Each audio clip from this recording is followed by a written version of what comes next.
When you walk into a kitchen, that's the first thing that comes to my mind is familiarizing myself with equipment, familiarizing myself with ingredients. It's definitely what the players like. I like to say I'm a little familiar with them, and what I've chosen is what the players like, are similar to what they'd like. Or sometimes it's stretching them and saying, you know what, I wouldn't want to manipulate the food in a way when it's done well, as in the Mexican cuisine, right? I think it's a great opportunity for them to see other things just beyond what they do on a regular basis. They're fish eaters, which is great here because the ocean's right next door. So when it comes to the seafood, it's probably my favorite part of the trip. It's fun. It's just so fun to work with fresh ingredients.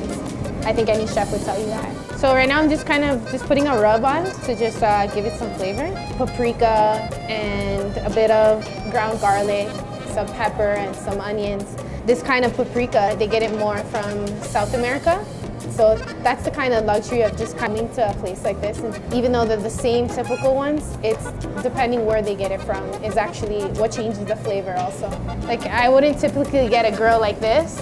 When you go to like an industrial kitchen and all they have is gas, to have this is kind of refreshing because you kind of get the barbecue taste to it. I'm definitely ordering a lot of avocados. It's actually one of their favorite things, and it only grew even more by coming here.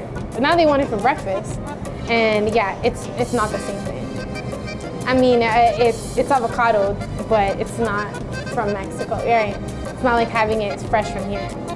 Even the limes are different here. Yeah, definitely.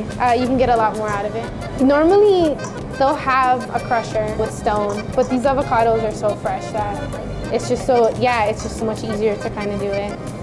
A lot of what we do in Canada and Toronto are coming from these cuisines, but they don't have the same product. So that's where it differs, and that's why a lot of people try to look for the best place in Toronto to have Mexican food. But I mean, it still won't taste like here. I found it here in Mexico that they've been great.